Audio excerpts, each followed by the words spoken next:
दैनिक सवेरा की सहम पेशकश में आपका खैर मकदम नाज़रीन। और इस वक्त फ्रेम में हमारे साथ बहुत ही ख़ास मेहमान हैं।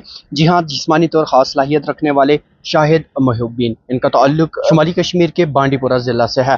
अल्लाह ने इन्हें कई नियामतों से नवाजा है। अगरचे ये क़ुव्वत बीनाई से महरूम हैं, लेकिन छठी खिस इनमें कूट कूट कर बड़ी हुई है। इतना ही नहीं, ग्रेजुएशन भी अपनी ये मुकम्मल कर चुके हैं। एजुकेशन इनका पसंदीदा सब्जेक्ट रहा है। एक एजुकेशनिस्ट बनना चाहते हैं। कंप्यूटर में भी डिप्लोमा कर चुके हैं और दिल्ली में जाकर जो इस तरह के अफराद के लिए ख़ास तालीम होती है उसकी डिग्री भी इन्होंने हासिल की है। और जम्मू कश्मीर में इंटरनेट के ताल्लुक से अगर बात करें तो उस पर भी छाए रहते हैं। मज़ीद इस ताल्लुक से इनसे ही बात करेंगे। शाहिद, सबसे पहले तो प्रोग्राम में खुशामदीद आपका। Thank you so much sir, thank you. Shahid, थोड़ा बैकग्राउंड की तरफ अगर जाएं, तालीम व तरबियत कैसे हुई और ये जो आपको सलाहियत आपकी है ये कब से आपको मालूम हुई? सबसे पहले तो जब मैं छोटा था तो एडमिशन होने के बाद मेरा जो स्कूल था वो जनरल स्कूल था, कोई स्पेशल स्कूल नहीं था। तो वहाँ पर मुझे मुश्किलात आए हैं, जैसे कि टीचर्स जो है वो अनअवेयर थे, उनको ज़्यादा पता नहीं था कि इनको पढ़ाना कैसे है। तो इस वजह से बहुत प्रॉब्लम हुई मुझे। यानी कि आपने पूरी ग्रेजुएशन जो है वो एक नॉर्मल स्कूल में की है? जनरल इंस्टीट्यूट्स में किए हैं, राइट। तो बच्चे जो होते थे वो ब्लैक बोर्ड से उतारते थे कॉपी करने के लिए नोटबुक पर, तो मैं वो नहीं कर पाता था। तो इस हिसाब से मैंने बहुत डिस्क्रिमिनेशन जो है फेस की है। तो इसी के साथ साथ कभी कभार बच्चे हंसते भी थे कि मतलब ये नहीं लिख पाता है, ऐसा कुछ बहुत कुछ होता था। अब मैं खुद के साथ सब कुछ नहीं बता सकता हूँ बिकॉज इट्स अ मूवी। तो इसीलिए इस तरह से बहुत प्रॉब्लम्स हुए हैं मेरी ज़िंदगी में, स्कूल में भी, हायर सेकेंडरी में भी, कॉलेज में भी, और होता रहता है। और कॉलेज कौन सा था आपका? मेरा वही डिग्री कॉलेज बांडीपुरा था, government degree college, man college. तो वहीं पर मैंने ग्रेजुएशन जो है हासिल की है। तो क्या इस वजह से आप तालीम में पीछे रहते थे, मतलब मतवस्त पहले तो हाँ, पहले होता था, लेकिन ग्रेजुएशन में नहीं हुआ। अच्छा। क्योंकि आई वॉज अवेयर, मुझे बहुत कुछ पता चला ग्रेजुएशन तक। यानी कि वक्त के साथ साथ अपने अपनी उस कमजोरी को दूर कर लिया। राइट। मैं यही सही टीचर्स के साथ बात करता, यही सही टीचर्स मेरे साथ बात नहीं करते थे वहाँ से। मैं यही सही बोलता था कि आई एम विजुअली इम्पेयर्ड, और मैं यही सही बोलता था टीचर को मुझे कल प्रेजेंटेशन चाहिए, मैं प्रेजेंटेशन दूंगा कल। यही सही मैं बोलता था, फर्स्ट सेम से लास्ट सेम तक। तो मैंने जितने भी वहाँ पर प्रोग्राम्स होते थे मैं यही से उसमें पार्टिसिपेट करता था। तो क्योंकि मैं अवेयर था इसीलिए, और मुझे अपने राइट्स पता थे, पहले पता नहीं थे, जिसकी वजह से डिस्क्रिमिनेशन का ये सामना करना पड़ा मुझे। कोई खास वो शख्स या कोई खास वो जिसने आपकी ज़्यादा रहनुमाई की हो या जिसकी वजह से आप आज यहाँ पर पहुँचे हो, ये मुकाम हासिल कर पाए हो? I'm sorry to say there is no one like that. बस inside learning. Why no one? You yourself? हाँ, yourself of course, that's right. जी जी। बट हाँ, एक चीज़ है कि ग्रेजुएशन लेवल पर फर्स्ट सेम, ये फिफ्थ सेम में एक मैडम मुझे मिली। उन्होंने, हमारा एक्चुअली वाइवा था, ठीक है ना। तो मैं जो ही गया क्लास में, मुझे थोड़ा जल्दी थी, मैंने जो ही मैं क्लास में दाखिल हो गया, मैंने कहा उनसे कि मैम पहला मेरा वाइवा ले लो। वो हैरान हो गई कि अभी तक तो ऐसा कुछ ने नहीं कहा है, बच्चे भागते हैं वाइवा से, ये क्यों बोल रहा है। तो सर ने कहा कि नहीं बेटा, आप अपने सीट पर बैठ जाओ, आपकी टर्न जो है वो आएगी तो उस वक्त आप बोल देना जो आपको बोलना है। लेकिन मैम वहाँ पर थी एक, उन्होंने कहा ना ना ना, ये मानने की ही, कश्मीर में बोल रहा हूँ, ये नहीं मानने वाला, ठीक है। तो उसके बाद उसने मुझे कहा कि बेटा बताओ गाइडेंस एंड काउंसलिंग में क्या फ़र्क होती है। अच्छा। तो मैंने बता दिया गाइडेंस क्या होती है, काउंसलिंग होती है। तो वो मैं यहाँ से आंसर दे रहा था, उसकी जो आंखें हैं मुझे लग रहा था वो बड़ी बड़ी हो रही थी, तो उन्हें हैरान हो रही थी वो कि ये कैसे इस तरह से। तो फिर वो मेरे पास आई, उसने कहा कि मैंने आज तक किसी में इतना क्लियर कॉन्सेप्ट नहीं देखा है। तो उसके बाद उन्होंने मुझे सपोर्ट करना शुरू किया, उन मैम ने। तो उनकी वजह से मेरी बहुत हेल्प हुई। तो एजुकेशन आपका फेवरेट सब्जेक्ट कैसे बन गया? राइट, क्योंकि एजुकेशन जब मैं पढ़ता था इसमें डिसेबिलिटी का जिक्र भी होता था, learning disability, guidance and counselling, educational technology, environment के बारे में, वुमेन के बारे में, वुमेन फोक के बारे में, मतलब बहुत कुछ में मैंने देखा जो बहुत इंटरेस्टेड मैंने पाया। हाँ, मतलब जिनमें इंटरेस्ट मुझे नहीं था वो भी टॉपिक्स थे, जैसे कि मतलब बहुत मैथमेटिकल टाइप के क्वेश्चंस आते थे कभी कभार। तो बट परसेंटेज निकालना वगैरह, तो वो थोड़ा मेरे लिए मुश्किल होता है। उतना मुश्किल भी नहीं है क्योंकि एक्सेसिबिलिटी का इशू होता है उनमें। बट हाँ, एजुकेशन जो है मेरा फेवरेट सब्जेक्ट रहा है, ताकि मैं इसमें कुछ कर पाऊँ और इसके ज़रिए मैं बहुत सारे फील्ड्स में दाखिल हो सकता हूँ। तो आप अपनी पढ़ाई कैसे किया करते थे, लर्न कैसे किया करते थे, एग्ज़ाम की प्रिपरेशंस कैसे किया करते थे? तो पहले तो मैं जब मुझे पता नहीं था, अवेयरनेस नहीं थी स्पेशल एजुकेशन के बारे में, तो मैं दीदी को बोलता था कि ये मेरा गाइड है, ठीक है ना, इस गाइड में जो लिखा है वो आप वाइट पेपर पर कॉपी करो, लेकिन मार्कर से, ठीक है ना, बोल्ड मार्कर से, ब्लैक मार्कर। तो वही पेपर ले जाके मैं बैठता धूप में या जहाँ पर तेज लाइट हो दिन में, लेकिन रात में नहीं। तो मैं उसको देख कर पढ़ता था। ठीक है ना। बट वहाँ पर मुझे एक बात समझ आई कि इमेजिनेशन जो होती है, विजुअल्स जो होते हैं, इसके ज़रिए ज़्यादा अच्छा याद होता है। लेकिन हियरिंग जो होता है एबिलिटीज़, वो हमें डेवलप करने पड़ते हैं। सुन कर याद करना थोड़ा मुश्किल है, बट हो जाता है फिर वो डेवलप। तो पहले जब मतलब वैसे मैं करता था, लेकिन टाइम उसमें बहुत लगता था, ठीक है ना, क्योंकि पहले लिखना, ठीक है ना, यानी कि एक आंसर के लिए अगर आधा पेज की ज़रूरत पड़ती थी, मुझे 3 पेजेस की ज़रूरत पड़ती थी। आप समझते हैं अगर आपके उस इलाके में ब्रेल सिस्टम मुतारिफ हुआ होता या इस तरह का कोई स्कूल होता तो आज आप किसी दूसरे मुकाम पर होते? ऑफ कोर्स नहीं, ये मैं नहीं कह सकता दूसरे मकाम पर, लेकिन हाँ बहुत मदद ज़्यादा, तो ज़रूर मिलती। हाँ बहुत ज़्यादा, क्योंकि ब्रेल एक अच्छी टेक्निक है, नो डाउट इन दैट। और ब्रेल मिलना, एक विजुअली इम्पेयर्ड को ब्रेल सीखना कंपलसरी है, क्योंकि उससे बहुत ज़्यादा प्रॉब्लम सॉल्व हो जाते हैं। स्पेलिंग मिस्टेक्स ठीक हो सकते हैं, बहुत चीज़ें उससे ठीक हो सकती हैं। और याद रहना, चीज़ों को याद करना, क्वेश्चंस को याद करना, आंसर्स को याद करना थोड़ा इजी रहता है ब्रेल के ज़रिए, लेकिन वो एक्सपर्ट होना चाहिए तो ब्रेल। कंप्यूटर में दिलचस्पी कब से शुरू हुई? वो तो पहले से ही था, बचपन से ही। मैं तो स्टार्टिंग से ही था। घर वालों को मतलब बोलता था, अरे यहाँ पर क्या है, मोबाइल फ़ोन पर कीपैड फ़ोन्स होते थे, नोकिया के बड़े-बड़े फ़ोन भी मैंने चलाए हैं, स्क्रीन टच चलाया है। मैं बोलता था कर्सर कहाँ पर है, मुझे वो बता दो। वो पढ़ते थे मैसेजेस, कॉन्टैक्ट्स, ऐसे करके मैं सुन के एंटर करता था, और मैं लोगों के प्रॉब्लम्स भी सॉल्व करता था। मतलब कभी-कभार लोगों को क्या होता था कि इनबॉक्स फुल होता था मैसेजेस में, वो अरे हमें मैसेज ही नहीं आते हैं। तो मैं उनको बोलता था, आप पढ़ो क्या आ रहा है मोबाइल पर। वो पढ़ते थे, कह रहा था कि हाँ क्लियर ऑल मैसेजेस। मैंने कहा ठीक है, मैं ओके करता था, फिर डन करता था, मैसेज आना शुरू होते थे। तो इस तरह की छोटे-छोटे प्रॉब्लम मैं उनकी सॉल्व करता था देखने के बगैर। और मुझे इन्फॉर्मेशन भी नहीं थी उन दिनों की स्क्रीन रीडर के बारे में, स्पेशल टॉकिंग सॉफ्टवेयर्स के बारे में मुझे पता ही नहीं था। तो दिलचस्पी पहले से ही थी, बट प्लेटफॉर्म अच्छा खासा नहीं मिला, और डिस्क्रिमिनेशन जो है बार-बार मतलब। तो फिर दिल्ली जाने का कैसा विचार हुआ राइट। और वहाँ पर कौन सा डिप्लोमा किया आपने? मेरी सिस्टर डॉक्टर हैं, बड़ी सिस्टर। अच्छा। उनका वर्कशॉप था श्रीनगर में किसी जगह, तो वहाँ पर उन्होंने 2 विजुअली इम्पेयर्ड देखे, तो उन्होंने उनकी हेल्प की थोड़ी बहुत। तो वहाँ पर एक विजुअली इम्पेयर्ड था, उन्होंने मेरी सिस्टर ने उनके साथ बात की, कहा कि हमारे घर में भी ऐसा है। तो लेकिन हाँ, उससे पहले मैं लेकिन एक चीज़ बताना चाहूँगा। 2016 में हमारे घर में मस्जिद में एक इमाम था। वो छोटा ही था, पढ़ता भी था वो, और इस्लामी तालीम भी हासिल करता था, अभी भी अच्छा है वो। तो हमारे यहाँ वो नमाज़ पढ़ाता था, ठीक है। तो एक दिन इस्लाम 360 की ऐसे कोई एप्लीकेशन थी, बिल्कुल। उसका फीचर उसको एक्सेसिबिलिटी में ऑन करना था।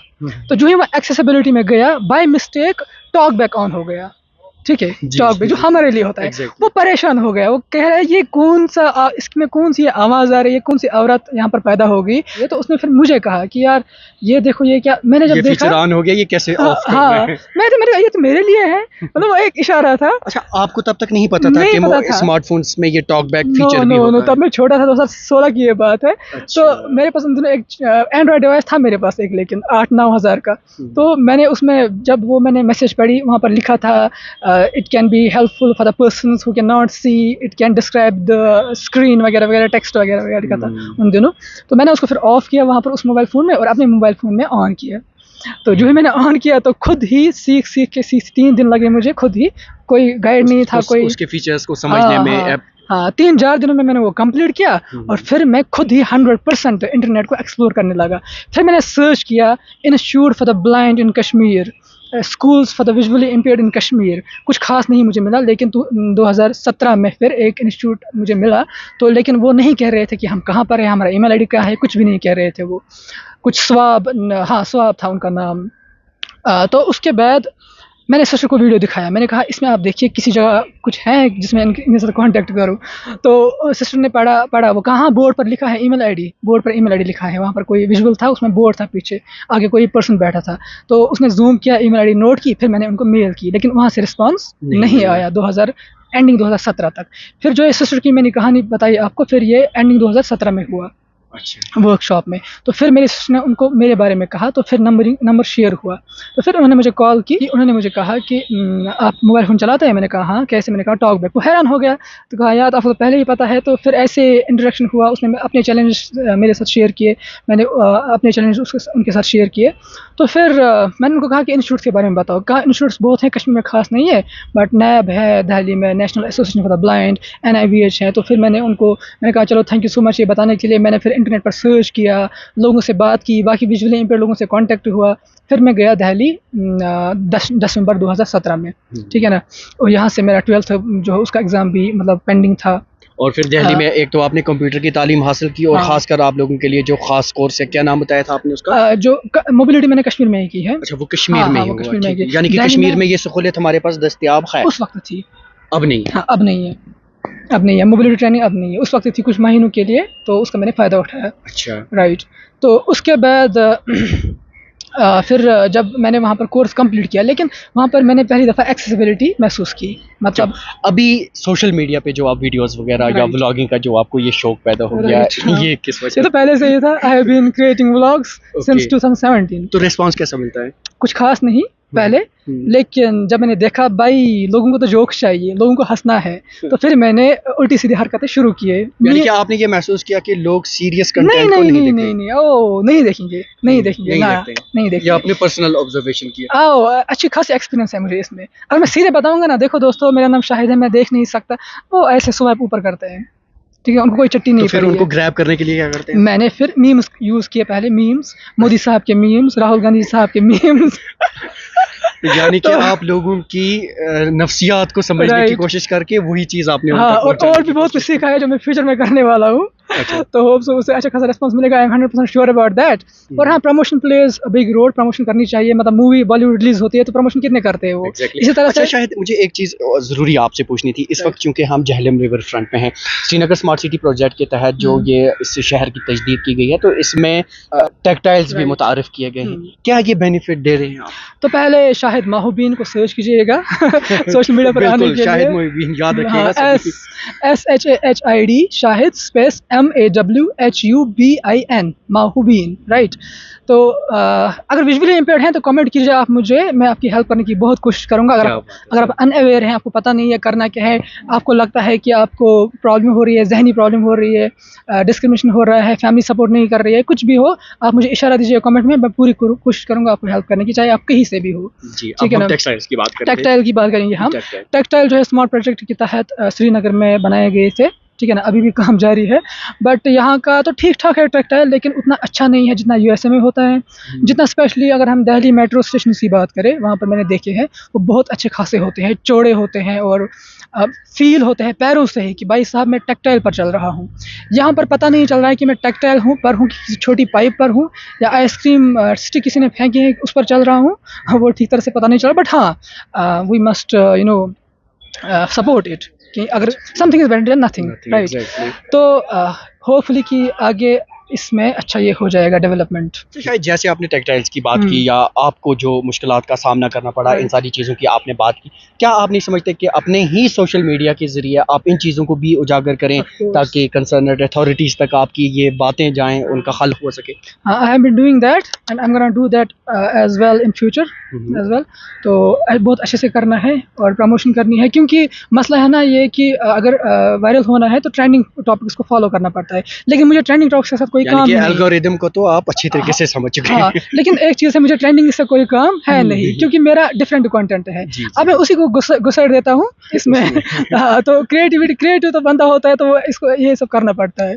चलिए, शायद बातें तो बहुत हैं, आखिर पर हमारे नाज़रीन जो आपको देख रहे हैं उन तक आपका क्या मैसेज सबसे मैसेज टीचर्स से, जो टीचर्स हैं हमारे कश्मीर के, कि मेहरबानी करके थोड़ी बहुत बेसिक इन्फॉर्मेशन हासिल किया करें, चाहे आपको स्पेशल एजुकेशन सब्जेक्ट है या ना है, ताकि आप बच्चों में देखो कि किसी में कोई डिसेबिलिटी तो नहीं है, क्योंकि ऐसी डिसेबिलिटी भी होती है जो हिडन डिसेबिलिटी होती है, यानी कि लर्निंग डिसेबिलिटी। पहली मैसेज आपकी टीचर्स के लिए थी, आप दूसरे लोगों के लिए होगी कि एक्सेप्ट योर डिसेबिलिटी फर्स्ट। अगर आपको डिसेबिलिटी है, एक्सेप्ट दैट कि मुझे ये है। दूसरी बात, क्या कहते हैं इसको, दूसरों के ऊपर डिपेंडेंट रहना बंद करो, ठीक है, बल्कि खुद, हाँ, कोशिश खुद ही करो। एक्सपेक्टेशन 0.1% भी मत रखो दूसरों पर। अगर कोई हेल्प करने के लिए तैयार है, नो वरी, अपॉर्चुनिटी का फ़ायदा उठाओ, ठीक है। जैसे कि सपोज़ मुझे यहाँ पर आना था या श्रीनगर आना था, मैंने घर वालों को बोला मुझे श्रीनगर जाना है, उन्होंने गाड़ी दी, ओके, नहीं गाड़ी दी, मुझे खुद निकलना चाहिए, राइट, जैसे नॉर्मल बंदा करता है, ठीक है। तो एक्सपेक्टेशंस कम रखो, ठीक है। और तीसरी बात, अगर आपको इन्फॉर्मेशन नहीं है अपने बारे में, स्पेशल एजुकेशन के बारे में, तब आप पूरी तरह से डिसेबल्ड हो। अगर आपको इन्फॉर्मेशन है, आप डिसेबल्ड नहीं हो, आपको एक सिंगल डिसेबिलिटी है लेकिन डिसेबल्ड नहीं हो आप, डिसेबिलिटी और डिसेबल्ड में फ़र्क है, so that is the message. बहुत बहुत शुक्रिया। तो नाज़रीन, आपने देखा कि शाहिद ने जिस तरह से बातें की और बिल्कुल ये चीज़ निकल कर सामने आई। वो कहते हैं ना कि इरादे जिनके पुख्ता हों, नज़र जिनकी खुदा पर हो, तलातम ख़ैज़ मौजूद से वो घबराया नहीं करते। और इसकी ज़िंदा मिसाल शाहिद मोहिउद्दीन के सामने हमारे सामने मौजूद। आप देख रहे थे ये हमारी खुसूसी पेशकश दैनिक सवेरा के लिए श्रीनगर से कैमरामैन यसरफ खान के साथ में ज़ुबैर कुरैशी।